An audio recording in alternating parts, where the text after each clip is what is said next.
Just a nurse. That's what they called her in the break room last Tuesday, not realizing she could hear from the supply closet where she'd ducked to grab for dressing refills. Just a nurse. The words had the weight of a dismissal, casual as someone flicking a light switch off. Ashley Cooper had stood motionless between shelves of sterile gauze and saline, her left shoulder aching in that old familiar way it did when the pressure systems changed, when rain was coming, when her body remembered things her civilian life was supposed to have buried. She'd taken a measured breath. Said nothing. Returned to the unit with the dressing pack stacked against her chest like armor and smiled at the resident who'd made the comment, the kind of smile that didn't reach her eyes but made civilians deeply uncomfortable if they knew how to read faces. Most didn't. 2 years. She'd rebuilt a functional life in 24 months on the civilian side of Seattle General in Raleigh, the kind of careful, meticulous reconstruction that required erasing herself one piece at a time. No photos on her locker. No mention of the shoulder injury beyond old accident. No military vocabulary slipping past her teeth on the bad nights. She wore scrubs in forest green because the color didn't trigger the hypervigilance that midnight blue did. She chose the overnight shifts whenever staffing would let her, which meant fewer eyes, fewer questions, fewer people who might notice the way her hands moved with the precision of someone who'd sutured combat wounds by flashlight in a medical tent that smelled like diesel fuel and death. The ache in her shoulder was worse today. It always was when the barometric pressure dropped. She reached for the chart files on the high shelf above the third-floor nurse's station at 4:51 p.m., her left arm rising only to shoulder height before the old shrapnel damage made itself known, a sharp electric sting that radiated down to her fingertips. She pulled the hand down, switched to her right arm, and grabbed the file she needed with the fluid economy of someone who'd learned to compensate for physical limitations without announcing them. "That shoulder bothering you again?" Ashley turned. Miguel, one of the phlebotomists, stood with a stack of collection tubes in the crook of his arm, his expression genuinely concerned in the way that made her chest tighten. She'd been working the same unit for 23 months. People noticed things, even when you didn't want them to. Just the weather changing, she said, which was true enough. Pressure drops, old injuries remember. "Well, if you need anything, let me know." She nodded. Miguel moved past her toward the ICU, his sneakers squeaking on the polished tile floor in a rhythm that was almost musical. The unit was in that strange early evening lull where the day shift nurses were still finishing their notes but the night crew hadn't arrived yet. The ER would fill up in 4 hours, it always did, like some law of hospital physics that trauma respected no schedule. But right now, there was an almost cathedral silence to the place, broken only by the soft beeping of monitors and the distant sound of the elevator arriving at the second floor. At 5:12 p.m., everything changed. The radio crackled at the charge nurse's desk. Incoming trauma. GSW equivalent wound pattern. Multiple lacerations to anterior thorax. Unresponsive. ETA for minutes. GSW equivalent. That meant penetrating trauma without the bullet. The kind of wounds that came from shrapnel, from explosives, from IEDs. Ashley's hand stilled on the chart she'd been reviewing. For minutes. She'd prepped trauma bays in under 90 seconds when she had to. Her body knew the choreography, blood bank notification, surgical suite alerting, massive transfusion protocol standing by. She moved to the trauma bay without being asked, muscle memory taking over before conscious thought could catch up. The respiratory therapist was already there, preparing intubation trays. The resident, some kid named Patterson, fresh out of his intern year, was pulling on trauma gloves with the deliberate slowness of someone who'd never seen a real penetrating injury. Ashley said nothing. She began prepping the monitor cables, the defibrillator pads, the 14-gauge angiocath needles that would need to go in fast if they didn't get bilateral for access immediately. Her hands moved with the terrifying fluid precision of muscle memory that refused to stay buried. The ambulance doors burst open at 5:16 p.m., and the stretcher came through with the practiced urgency of paramedics who'd done this dance 1,000 times. But it was the patient that made Ashley's breath catch in her chest, held there, controlled, released with absolute discipline so nobody would notice. General Marcus Hayes. She knew him. Not personally, but she knew him the way a combat veteran knows the face of someone who'd made decisions about their son's deployments. She knew him from the formal photos David had shown her, standing in dress blues at command ceremonies, his uniform a map of decorations and authority. He lay unconscious on the stretcher, his jacket torn away on one side, his chest exposed to reveal wounds that had been expertly cleaned by the paramedics but screamed of trauma that had come from something far worse than routine violence. The pattern was unmistakable to someone who'd treated combat casualties, shrapnel wounds from an explosive device. Multiple lacerations. Chest trauma. Possible pneumothorax based on the shallow breathing and the way his right shoulder dropped lower than his left. "Move," someone shouted. Patterson pushed past her, his gloves snapping into place with aggressive nervousness. "Let's get him on the monitor. I need a full set of vitals." "Where's the CBC?" Ashley grabbed the patient's jacket from the stretcher rail and set it on the clean supplies table. It was an automatic gesture: keep the patient's personal items safe, maintain the chain of custody, treat them with dignity. Her fingers paused for just half a second longer than they should have when she felt the weight of something inside the lining, something sewn carefully into the jacket's interior. A unit patch. Military insignia. Faded from wear and deployed heat, but unmistakable if you knew what you were looking for. 1st Battalion, SEAL Team 3. Tikrit operational patch. She'd seen that patch before. She'd worn patches just like it. She folded the jacket carefully, set it aside, and turned back to the trauma bay without letting her expression shift by even a millimeter. O2 sat 88 and dropping, the respiratory therapist reported, her voice clipped and professional. "He needs intubation." "Getting a line," Ashley said, moving to the general's left arm with the 18-gauge needle already in her hand. "First stick." The vein was prominent, the blood return immediate and dark, good perfusion despite the trauma. She secured the needle, attached the first bag of normal saline, and marked the line with the time. "Line 1 secure. Need a second on the right side." Patterson fumbled with his needle, missing the vein on the first attempt. His jaw clenched with frustration. Ashley had seen this dance 100 times. The young doctors who needed to assert authority in front of the nurses, who were too proud to ask for help even when they were bleeding time they didn't have. "Try the basilic," she offered quietly. It wasn't a question, even though she'd phrased it gently. Better target on the right side with this injury pattern. Patterson looked at her for a moment, a flicker of recognition that she might actually know something, then nodded and adjusted his approach. "Second stick." Success. Lines were established. Monitors were live. The general's heart rate was elevated but steady, his blood pressure dropping but not yet critical. "Good work," Patterson said, and Ashley acknowledged with the smallest nod. Just a nurse doing her job. Just a civilian employee providing competent care to an unconscious patient who happened to be one of the most decorated commanding officers in the Navy's Special Operations community. She didn't notice Dr. Ashford watching from the trauma bay entrance. Didn't see the way his eyes had narrowed when she'd paused with the jacket, the way his gaze had tracked from her hands to the patch to her face, looking for something. Didn't see him move to the corner of the bay and observe her work with the focused intensity of a predator evaluating prey. Ashford was a tall man with the kind of inherited confidence that came from family money and Ivy League medical schools, the type who'd never doubted his position in any room. He'd been at Seattle General for 7 years, had published papers in mid-tier journals, had cultivated relationships with enough hospital board members to insulate himself from the normal consequences of being difficult. He noticed things. Details.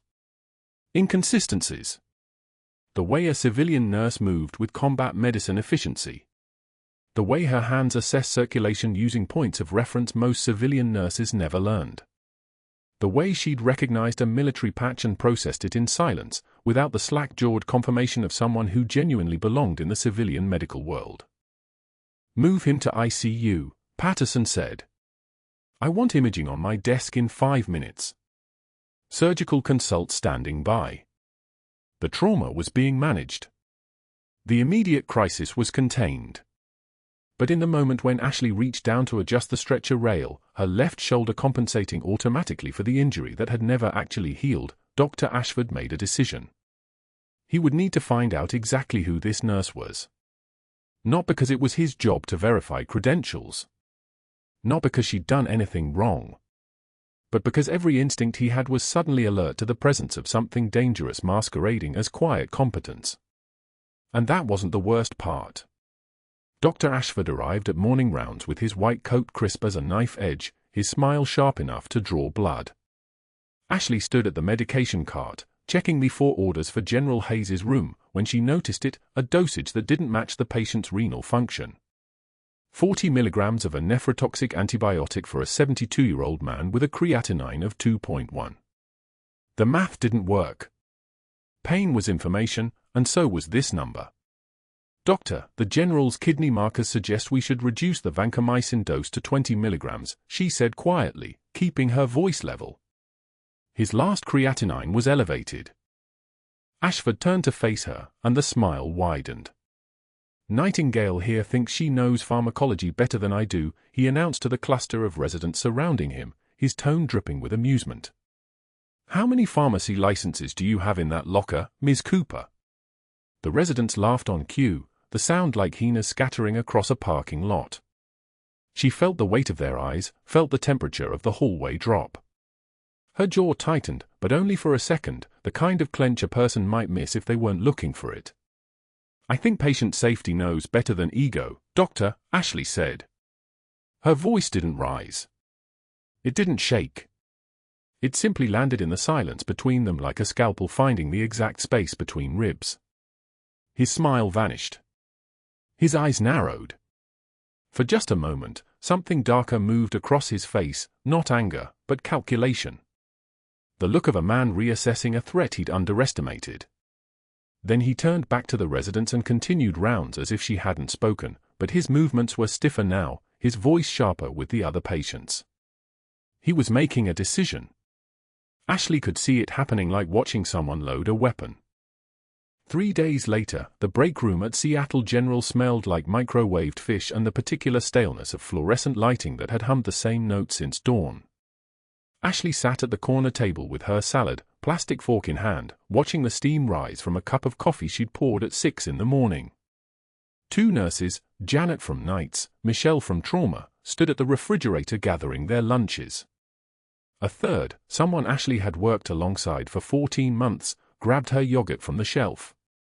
The moment Ashley pulled out her chair, all 3 of them moved. Not quickly, not obviously, but with the coordinated precision of people executing a well-practiced maneuver. Janet turned toward the far corner of the break room. Michelle followed. The third nurse, Kendra, who had asked Ashley to be her reference for a promotion 2 months ago, chose to eat standing up by the sink instead of sitting. The fluorescent lights buzzed overhead like insects trapped in a cage. Ashley ate her salad. She didn't look up. Her fork moved mechanically, stab, lift, chew, swallow, with the same precision she'd used to start for lines and manage airways in field hospitals where crying wasn't an option and showing weakness was a death sentence. 1 tear escaped without warning, sliding down her cheek like a defector abandoning ship. She wiped it with her napkin without looking down, without missing a beat. The trembling wasn't fear. It was restraint. It was the feeling of teeth gritting so hard that bone might crack. She finished eating alone under the humming lights, and when she stood to leave, nobody met her eyes. The unit board outside the ICU displayed the written reprimand in red marker that afternoon. 20 staff members passed it during shift change, and Ashley felt their glances like small surgical cuts, each one precise and designed to wound. The notice hung between 2 patient whiteboards like an indictment. A. Cooper, unauthorized access to restricted patient files, final warning. She read it once. Didn't read it again. Her jaw tightened, the muscle flexing under skin, but her hand stayed steady as she pulled the general's chart and continued her rounds. She'd been accused of photographing classified materials with her phone, something she'd never done, something that made her skin crawl because it was the kind of accusation that followed a person forever, even after it was disproven. Especially after it was disproven. The damage was the point. The point was the damage. That night, standing in the general's room while he slept, she noticed something that hadn't been there before. A camera in the corner, the small kind, surveillance grade, positioned to capture anyone accessing the medication cart or approaching the patient directly. Ashford wasn't just isolating her. He was building a case. He was creating the evidence that didn't exist yet, manufacturing the proof that she was exactly what he'd accused her of being. Because every instinct she had told her that Dr. Ashford wasn't afraid of a nurse who'd corrected him. He was afraid of a nurse who'd been close enough to see something. Close enough to know something. And fear made men dangerous in a specific, methodical way. Fear made them strategic. The next morning brought the moment. Ashley was moving the general's monitor lead when his daughter Michelle arrived, her face tight with the kind of worry that only loved ones could wear. She stood in the doorway with her purse clasped in both hands, looking at the monitors, the tubes, the man in the bed who'd raised her. "I want a real nurse who knows what she's doing," Michelle said suddenly, loudly, her voice cutting through the beep of machines like an accusation. "Not some washed-up has-been who can barely lift her own arm." Ashley's hand stilled on the monitor lead. She didn't turn. She could feel the moment crystallizing around her, the kind of moment that changed everything just by existing. She could feel eyes on her from the hallway, could sense Ashford standing in the doorway with security before she actually saw him there. He was good. He was patient. He'd been waiting for this. "Ms. Cooper, you're being reassigned," Ashford said, his voice smooth as oil on dark water. "Please leave the patient's room." She removed her gloves with precise movements, right hand, left hand, the nitrile snapping against her wrists like a small gunshot.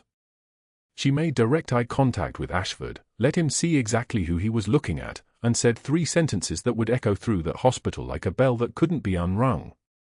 "Some people serve their patients, doctor." Pause.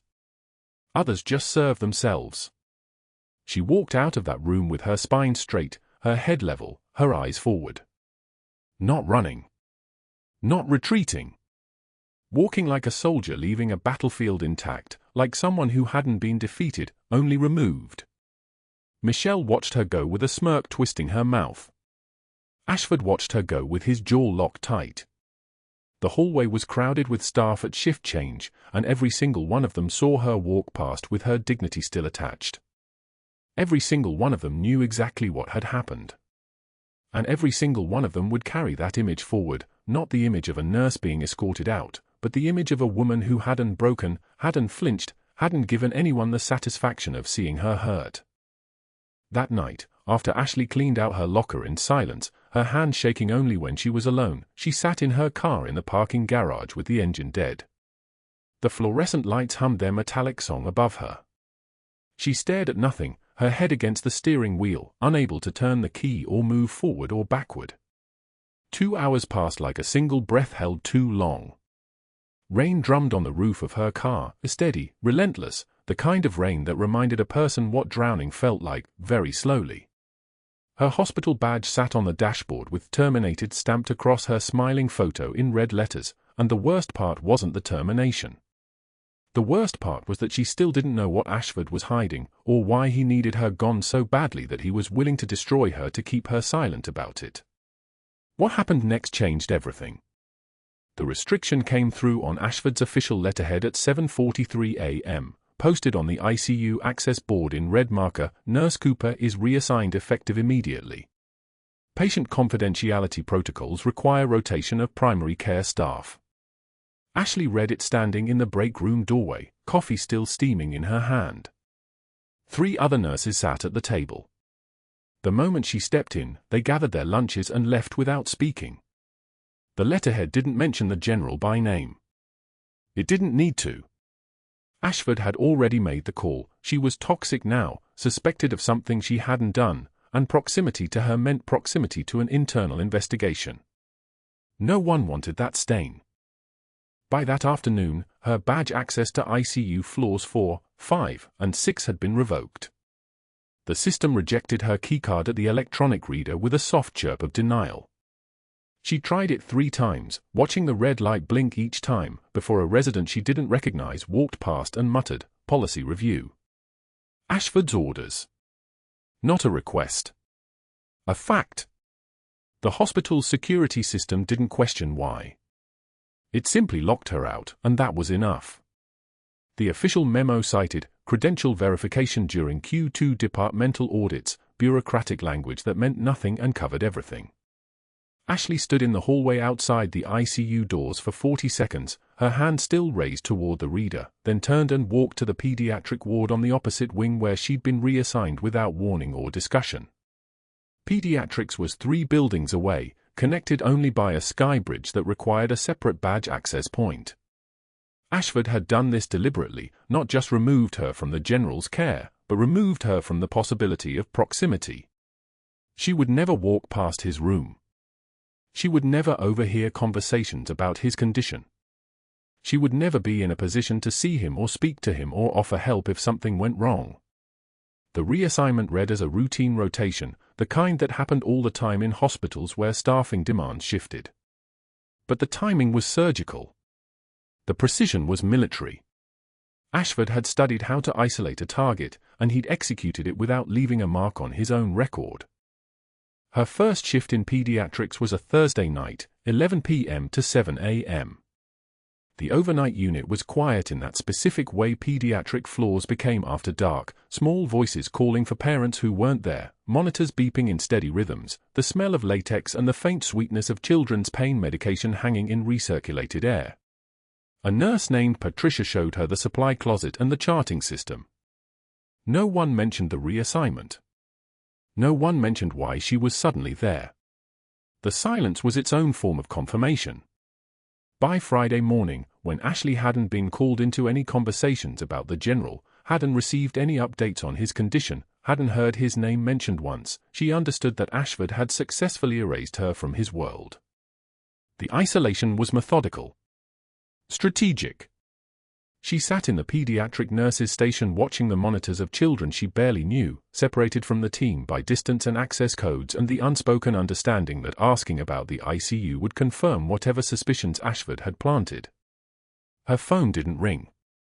No codes called her name. The hospital's internal messaging system never pinged with requests for her expertise. She had become a ghost in the building she'd walked into every day for 2 years, present but invisible, employed but untouchable. On the 4th night of her reassignment, Dr. Ashford passed her in the cafeteria. He was carrying a coffee, his tie loosened after what looked like a long shift. He saw her sitting alone at a corner table and smiled, just a small one, just enough to show his teeth, before continuing past without breaking stride. The smile was a display of power. It meant, I've won. It meant, there's nothing you can do. It meant, you're finished. Ashley didn't return the smile. She set down her fork and stared at nothing until he'd turned the corner and was gone, then picked up the fork again and continued eating. Her hands didn't shake. Her jaw didn't clench, though she felt the pressure building in her temples, the kind of tension that came from holding everything in. She had learned that skill a long time ago, the art of sitting still while the world fell apart around you. The skill of not reacting when someone was watching to see if you'd break. 3 days after her first overnight shift, the reprimand appeared on the unit board. Written in red marker across printed hospital letterhead, unauthorized access to restricted patient files, 3/17, 22:14 hours. Formal warning issued. Next violation will result in immediate disciplinary action. It had her name printed in capital letters at the bottom. Ashley Cooper. The date and time were fabricated. She had no idea what files they were referencing. The accusation was built on nothing, but the accusation didn't matter. The damage was already done. Other nurses read it and looked away. A resident she recognized from the ER read it, then looked at her with something that might have been pity, and walked faster. Ashford had moved beyond social attacks into something more sophisticated. He wasn't just isolating her anymore, he was building a paper trail. Each memo, each restricted access, each false accusation was a brick in the wall he was constructing between Ashley and any credibility she might claim. By the time he was finished, no one would believe her if she complained. The record would show a nurse with questionable judgment, unauthorized access, policy violations. The record would show someone who couldn't be trusted. But the record would never show the truth, which was that Ashford had seen something in her military recognition, something in the way her hands moved, something in the way she'd examined the general's jacket. And instead of leaving her alone, instead of letting her work quietly and competently as she had for 2 years, he had decided she was a threat. Maybe he thought she knew something.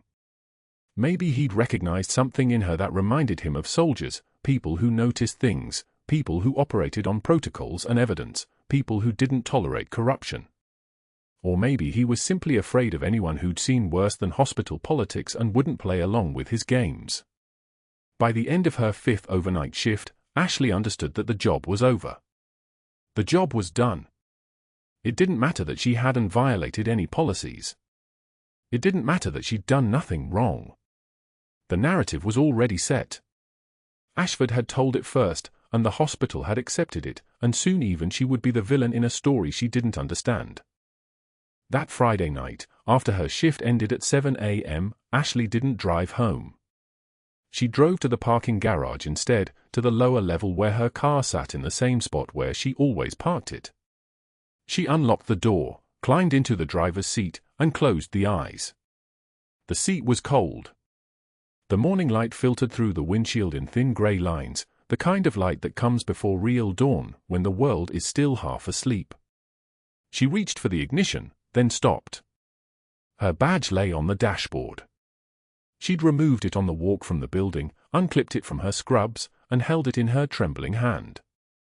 No. Not trembling. Steady. Always steady. She'd set it down on the dashboard and stared at it in the parking garage light, and what she'd seen was the photograph from her first day at Seattle General, her smiling, confident, believable. And across the bottom, stamped in harsh red letters, terminated. She reached into her pocket and pulled out the photograph of David in his dress blues. 16 years old when she'd left for her second tour. 22 now, a petty officer first class, standing at attention in his navy whites, the white cover in his hand, the unit insignia on his chest, Naval Special Warfare Development Group, the same command where General Marcus Hayes had served. Where General Hayes still served, probably. The photograph was worn at the edges, creased from her holding it during nights when the Tikrit heat had made it impossible to sleep, when she'd thought about David in his crib and wondered if she'd ever hold him again. She'd held him again. But this wasn't the life she'd promised him. This wasn't the woman she'd told him she'd become. She was supposed to be invisible, supposed to be safe, supposed to be just another nurse in a hospital where no one asked questions and no one looked too closely. She was supposed to have left that world behind. The major was supposed to have died in Tikrit, along with the 18 men she hadn't been able to save, along with the shrapnel that had torn through her shoulder and ended her career. But the major was still here. And Ashford had seen her. And now she was sitting in her car in a parking garage that smelled like diesel exhaust and morning rain, her badge stamped red with termination, her hands finally beginning to shake as she held the photograph of her son, unable to turn the ignition key. Unable to move forward. Unable to move backward. Unable to do anything except sit there while the fluorescent lights hummed their electronic song above her head, casting shadows that made her face look like someone else's face, someone older, someone smaller, someone who'd already lost too much to fight anymore. 2 hours passed like that. 2 hours of nothing. 2 hours of sitting in the car with the photograph and the badge and the knowledge that she'd been set up, that she'd been cornered, that she'd been destroyed by a man she still didn't understand. The morning rush began outside the concrete walls of the parking garage. Cars started and drove away. People walked past her window without looking in. The world moved on, and Ashley sat still in the driver's seat, waiting for something, anything, that would tell her what to do next. She didn't know that the general was awake now, in the ICU on the 4th floor directly above her head. She didn't know that he was asking about his nurse, the one who'd recognized his insignia, the one who'd disappeared. She didn't know that David was already in the air, flying back from Coronado on emergency orders that had come through channels no one was supposed to know about. She didn't know that her son was about to walk into the hospital that had fired her and ask questions that would shake the foundation of everything Ashford had built. All she knew was the weight of the photograph in her hand and the red stamp on her badge, and the terrible, quiet certainty that she'd done nothing to deserve this, and it was happening anyway. Just a nurse. That's what Dr. Ashford said in the break room on her second week of morning rounds, loud enough for the residents to hear. He didn't know he was standing next to a decorated combat veteran. He didn't know that the woman in the faded scrubs had held 16 men alive on a blood-soaked landing zone in Tikrit while rounds snapped overhead like angry insects. The other nurses laughed. Ashley cleaned out her locker without flinching. They were wrong about her, dead wrong, and what happened next would prove it in a way that shook the entire hospital to its foundation. 3 days after her termination, after sitting in her car for 2 hours staring at nothing while the parking garage fluorescent lights buzzed overhead, after pressing her hospital badge, the one that read "Terminated" in red stamp, against her steering wheel one last time, Ashley was washing dishes in her apartment when the intercom buzzed at 2:02 a.m. She didn't answer. Her phone had been ringing all day with David's calls. She couldn't face her son. Not yet. Not until she understood how everything had moved so fast, how a career built on saving lives had collapsed in one afternoon because she'd saved the wrong one. The knock on her door came at 3:14 a.m.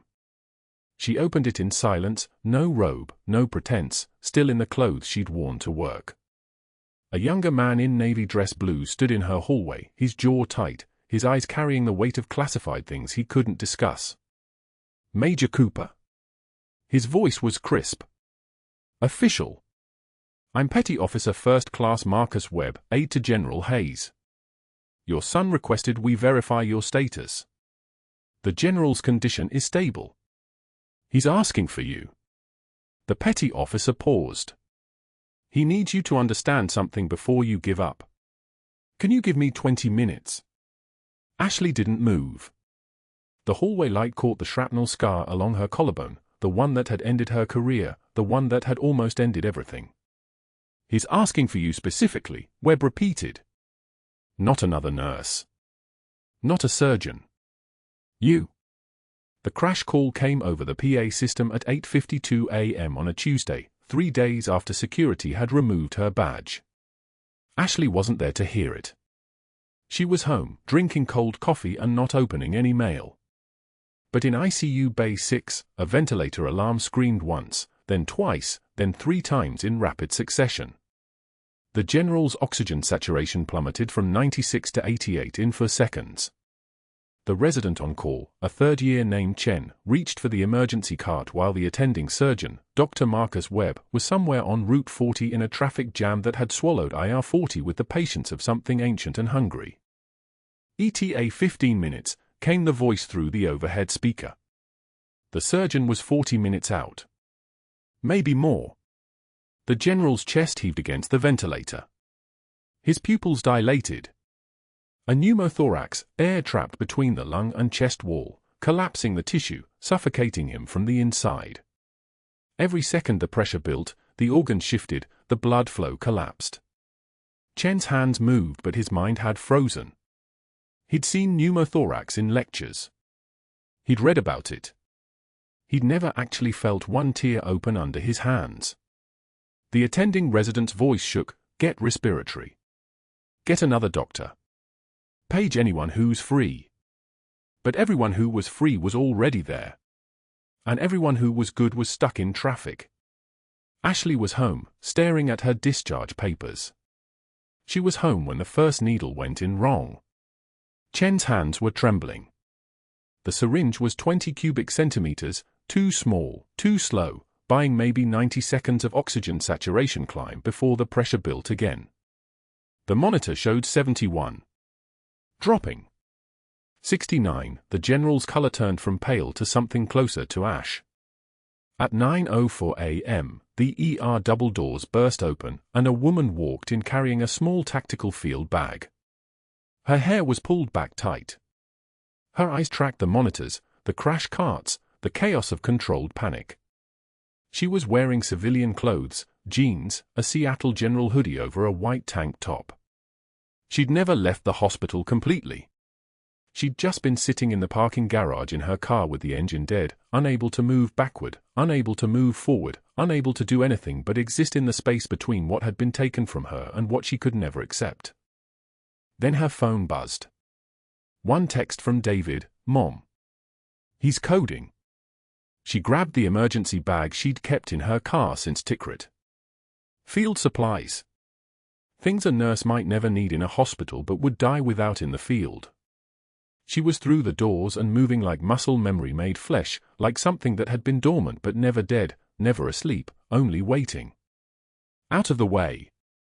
Her voice dropped half an octave. Not a request. A command. Chen blinked. Who are? The attending's 40 minutes out. You want to watch him die, or do you want to step back? Ashley was already moving.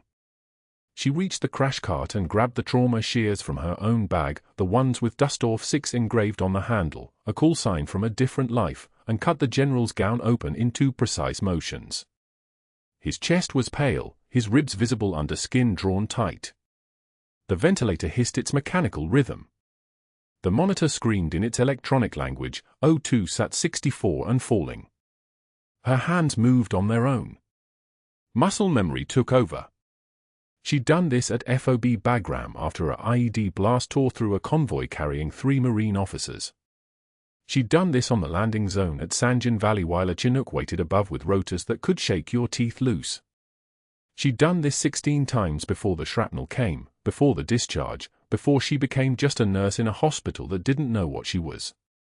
Pain is data. Pain is information. Pressure is the enemy. From her field bag, she pulled MRE packaging, sterile plastic designed to create field dressings under combat conditions. Combat tape from her personal medical kit. The second intercostal space, midclavicular line. She prepped the site with one hand while reaching for the 14-gauge needle with the other. The resident Chen watched like he'd wandered into a foreign language he'd never heard spoken before. "Is this authorized?" he asked, his voice small. "She's saving his life," said a voice from the monitor station, one of the nurses, the one who'd been kind 2 days ago, the one who hadn't avoided her. "That's all the authorization any of us need." The needle went in. The hiss came, a sound like air escaping through a punctured balloon, like pressure equaling pressure, like physics reasserting control where chaos had taken it. The monitor responded like a heartbeat returning to purpose. O2 climbed, 68. 71, 74. Ashley was already moving to the second step. She applied the improvised chest seal, plastic backing, adhesive edges, the sterile tape creating an occlusive dressing that allowed air out but not in. Military medicine. Emergency room medicine. The medicine that worked when there was no time for protocol, no space for doubt, only the brutal calculus of life and death with seconds as currency. 78, 82. 86, 89. The general's color returned. The pale gray retreated from his face like a tide going out. The ventilator's alarm dropped to its normal background noise, and the monitors settled into the steady beep of a sinus rhythm. Beautiful. Alive. The room went dead silent. Ashley stepped back, her hand steady, her breathing controlled, every muscle in her body wrapped around a composure that had cost her more than most people would understand. Dr. Ashford was there. She hadn't seen him enter, but he was standing in the doorway with his hand still reaching for the light switch, his face draining of color like someone had opened a valve inside his chest and let everything useful pour out. Everyone out. Now. His voice cracked on the word. The staff evacuated instantly, Chen, the nurses, the respiratory tech, all of them moving with the automatic obedience of people trained to follow attending physicians. But Ashley didn't move. She was checking the general's pupils, ensuring the dressing was secure, verifying that pressure had equalized and the lung was expanding against the chest wall the way physics intended. Ashford's jaw clenched. His hands formed fists. You just assaulted a patient with an unauthorized procedure. Security. 2 guards were there in under 60 seconds, faster than any emergency response, because Ashford had apparently kept them on speed dial for exactly this moment. Ashley didn't resist. Resistance would have looked defensive. Looked guilty. She stood motionless while they unclipped her hospital badge, the plastic catching slightly as the lanyard pulled free, then breaking with a small sound that felt like the last door closing.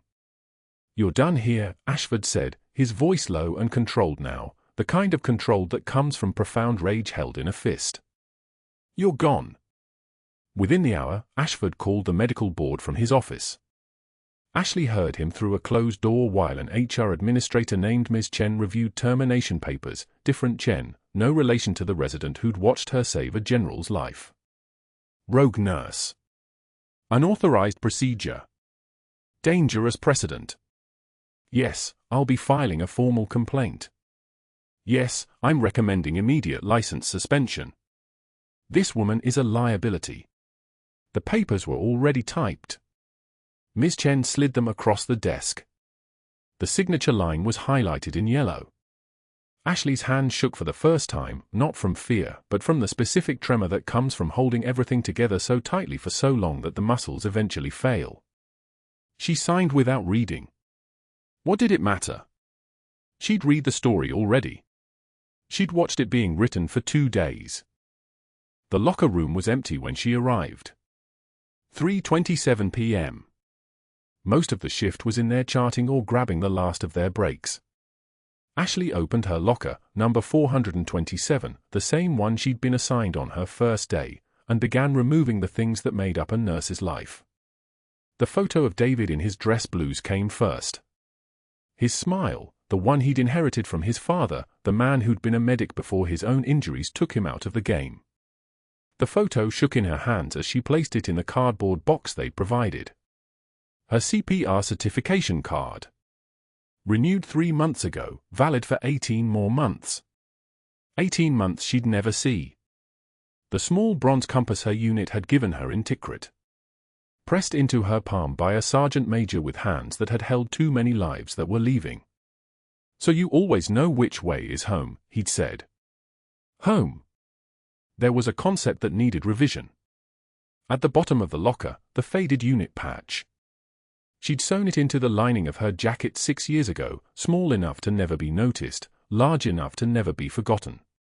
The patch from 3rd Battalion, 5th Marines. Dark Horse. Her unit. Her people. The one she'd bled with. She left it there. The parking garage at 3:52 p.m. was half full and completely empty all at once. Ashley's car was a 2017 Honda Civic painted the color of quiet decisions. She sat in the driver's seat with the engine off, her forehead against the steering wheel, unable to turn the key that would move her forward or backward. Her phone had buzzed 17 times. David calling. David texting. "Mom, please answer. Mom, just tell me you're okay. General Hayes is asking about you." She couldn't answer. Not yet. Not until she understood how she'd gone from saving a Navy SEAL's life to losing her own. The fluorescent lights overhead buzzed their empty song. The parking garage smelled like motor oil and wet concrete. Time moved differently here, not in minutes, but in the spaces between heartbeats. 2 hours passed this way. Maybe 3. Ashley didn't check the clock. Her hospital badge sat on the dashboard. The photo was from 6 months ago, before her face had learned to expect this. Her smile was genuine then. The name tag read Ashley Cooper, RN beneath her smiling face, and below that, in a red stamp that someone had deliberately applied to make the rejection official, permanent, impossible to misinterpret. Terminated. David Cooper stood in the hospital administrator's office in his service dress uniform, the fabric crisp as knife edges, his voice carrying the precision of someone accustomed to command. "You fired my mother," he said, each word deliberate and weighted. Major Ashley Cooper. Patricia Vance, the administrator, went pale. Her hands trembled as she reached for the file already open on her desk, the one her routine background check had finally surfaced after 3 days of institutional chaos. The classified security clearance stamps across the top of Ashley's military service record seemed to glow under the fluorescent lights. Her eyes moved down the page, Bronze Star with Valor. Purple Heart. Combat Medical Badge. Joint Service Commendation Medal. Each decoration a sentence David's voice had already spoken aloud. Each one a fact that should have ended Dr. Ashford's career the moment he touched her employment file. General Marcus Hayes stood beside David despite the bandages still visible beneath his dress uniform jacket. His shoulder remained stiff, the cost of the improvised chest seal that had kept him alive for the 72 hours between code and consciousness. When he spoke, his voice moved like a general officer addressing troops, each decoration named as its own statement, pauses between like rounds downrange, Bronze Star with Valor. The pause. Purple Heart. Another pause, deliberate. Combat Medical Badge. The weight of it accumulating. Joint Service Commendation Medal. He looked directly at Patricia. She saved 16 men in Tikrit before taking shrapnel that should have killed her. It ended her military career. It did not end her service. The door opened without a knock. An FBI agent in a Navy suit stepped through, another agent visible in the hallway behind him. The first one carried a tablet that lit up his face with a clinical glow of data, offshore accounts, wire transfers, consulting fees from foreign intelligence services. His voice was quiet, which made it more lethal than any shout could have been. Dr. Ashford has been selling protected medical data for 18 months. His own access patents flagged Nurse Cooper's investigation into her alleged misconduct. He manufactured the case against her to cover his tracks. Patricia's face drained of all remaining color. The room seemed to contract around that single fact, the man who had run her hospital for 6 years, who had called himself an innovator and mentor, had been committing federal crimes while destroying the one person who could have exposed him by proximity alone. Ashford arrived 43 minutes later, summoned by the board's emergency call. He entered the conference room on the 3rd floor where Patricia sat with the FBI agents, the hospital's legal counsel, and David Cooper in uniform. His face went gray the moment he saw the tablet screen displaying his own wire transfers. He opened his mouth. Closed it. Opened it again, and nothing emerged but the sound of a man whose world had inverted in the space of a breath. The medical board's emergency hearing lasted for hours. By 4 o'clock that afternoon, Dr. Ashford's medical license was revoked. Not suspended. Revoked. Permanent. The decision was unanimous. The vote took 17 seconds.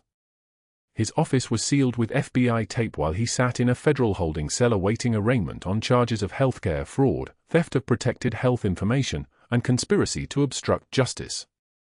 By Monday, his assets were frozen. The house in the Outer Banks purchased with blood money locked in seizure proceedings. The offshore accounts Torres had traced now property of the federal government. His consulting fees from foreign contacts, $847,000 accumulated over 18 months, subject to restitution orders he would spend the next 8 years paying back through minimum wage work. His wife left on Wednesday, taking their 2 children and filing for divorce from a satellite office in Charlotte. His name appeared in national news on Friday, chief of surgery arrested in healthcare data trafficking scheme. The medical community did what medical communities do to the fallen, they erased him.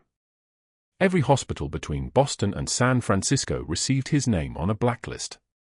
He applied to 73 positions, clinics, urgent cares, even veterinary offices desperate enough to hire anyone with a pulse. 0 responses. His lawyers plea bargained down to 8 years federal prison, but first he needed to cover restitution payments while fighting the sentence. The only job offer came from Seattle General's night security contractor, minimum wage, checking employee badges at the entrance he once entered as chief of surgery. His first shift began at 11 p.m. on a Tuesday. At 11:02 p.m., Ashley entered the building for a special ceremony, wearing her dress uniform for the first time in 2 years. The blue fabric hung on her like armor, the medals the general had named now pinned across her chest in ascending order of prestige, Bronze Star first, its ribbon faded from 6 years of service in a combat zone. Her major rank insignia caught the fluorescent light, restored and official and permanent. Her hair was secured in a military bun tight enough to pull. Her shoes were polished to a mirror shine. Ashford stood at the security desk in a grey uniform with a name tag reading Air Ashford, Security. His eyes met hers for exactly 1 second before dropping to his shoes as she passed without acknowledgement. His hands trembled holding the badge scanner. She didn't slow. She didn't nod. She didn't give him the mercy of recognition. She simply walked past him the way one steps around an obstacle on a path, unremarkable and final. The hospital auditorium filled with 200 staff, press cameras, and a Navy SEAL on a guard in dress blues arranged along both sides of the stage. David sat in the front row in uniform, his unit flanking him, their faces carrying the particular kind of pride that only comes from watching someone you love receive the world's acknowledgement of what they always knew to be true. The general stood stage right in his full ceremonial dress, medals arranged in order, his bearing suggesting someone for whom standing at attention for 2 hours was muscle memory rather than effort. Patricia Vance introduced the ceremony with words carefully chosen to acknowledge both the hospital's failure and its correction. We nearly lost Major Cooper because we saw her weakness and missed her strength. Her voice paused there, letting the silence build. The quietest person in the room might be holding it all together. General Hayes stepped forward. The auditorium held its breath the way it does before something irreversible happens. He carried a small wooden box with the hospital's highest civilian honor inside, a medal struck in 1987 to recognize service that exceeded every metric of institutional value. He looked out at the assembled crowd, his voice carrying to every corner like a man who had commanded soldiers across 3 continents. Major Ashley Cooper served for deployments as a combat medic with distinction before taking shrapnel meant for a 19-year-old Marine in Tikrit. That shrapnel ended her military career but not her service. He knelt before her on the stage. 200 people went absolutely still. The sound of the auditorium seemed to compress, no one breathing, no one shifting, no one doing anything but watching a general officer, commander of 3,000 personnel, kneel before a nurse in dress blues. His hands trembled slightly as he pinned her recalled commission rank on her collar. When he spoke again, his voice carried the weight of command wrapped in something else entirely, gratitude, perhaps, or the peculiar humility that only comes from knowing someone saved your life. Major Cooper, your country never stopped needing you. We just forgot to look. The room erupted in standing ovation. Ashley's eyes glinted but she didn't let the tears fall, her spine straight, one hand touching the new rank insignia as if verifying its reality. David stood with his unit, all of them clapping in unison, their hands creating a rhythm like distant rotor blades. Afterward, in the back hallway visible through the auditorium's glass wall, Ashford checked the badge of a delivery driver, his face hollow, his kingdom reduced to a clipboard and a folding chair, and the knowledge that the person he had tried to destroy now outranked him in every metric that mattered. If you found this story about hidden strength and second chances resonating, I need you to do something for me. Subscribe to this channel, like this video, and comment with your own story about being underestimated. Those videos are how the algorithm learns what stories matter to you.